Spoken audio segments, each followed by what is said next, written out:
ನಮಸ್ಕಾರ, ನನ್ನ ಹೆಸರು ಬಸವರಾಜ್ ಅಂತ. ನಾನು ಧನುಷ್ ಅನ್ನೋ ಫಾದರು. ಅವನೀಗ ಸೆಕೆಂಡ್ PUC ಕಾಮರ್ಸಲ್ಲಿ ಓದ್ತಾ ಇದ್ದಾನೆ. ಕಾಲೇಜ್ ನೋಡಿದ್ರೆ ತುಂಬ ಚೆನ್ನಾಗಿದೆ.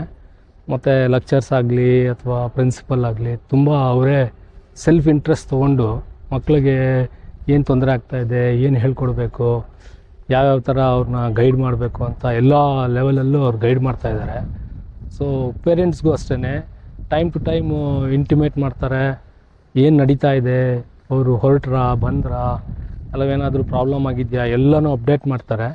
ಸೊ ಯಾವುದೇ ಒಬ್ಬ ಸ್ಟೂಡೆಂಟ್ಸ್ಗೆ ಇದಕ್ಕಿಂತ ಒಂದು ಒಳ್ಳೆ ಎಜುಕೇಷನ್ ಸೆಂಟ್ರ್ ಇಲ್ಲ ಅಂತ ನಾನು ಅಂದ್ಕೊತೀನಿ.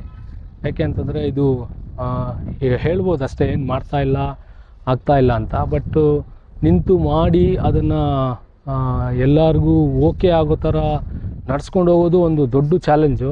ಅದನ್ನು ಈ ಕಾಲೇಜಂತೂ 100% ನಿಭಾಯಿಸ್ತಾ ಇದ್ದಾರೆ. ಸೊ ನನ್ನ ಮಗನ ಸ್ಟಡೀಸು ಅಷ್ಟೇ ಡೆಫಿನೆಟ್ಲಿ SSLCಲಿ ಏನಿತ್ತೋ ಅದು ಫಸ್ಟ್ PUCಲಿ ಇಂಪ್ರೂವ್ ಆಗಿದೆ. ಸೊ ಐ ಹೋಪ್ ಅದೇ ಕಂಟಿನ್ಯೂ ಆಗುತ್ತೆ ಸೆಕೆಂಡ್ PUCಗೂ ಅಂತ. So I thank you from my bottom of heart to whole college, especially principal. ಅವರ ಪರ್ಸ್ನಲ್ ಇಂಟ್ರೆಸ್ಟ್ ತೊಗೊಂಡು ಎಲ್ಲ ಸ್ಟೂಡೆಂಟ್ಸೂ ಒಂದು ಒಳ್ಳೆ ಲೆವೆಲ್ ಎಜುಕೇಷನ್ ಸಿಗಬೇಕು ಅಂತ ಅವರು ಆಗ್ತಾರೆ. ಎಫರ್ಟು ತುಂಬ ಚೆನ್ನಾಗಿದೆ. So I wish them all the best. Thank you. St. Anthony's PU College, a name for discipline and quality education.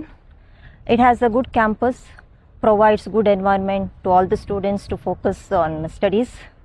It has a good faculty, all are very supportive, all are cooperative. So as a parent, I feel happy and proud to say that my daughter is studying in St. Anthony's PU College. Thank you to all. Thank you.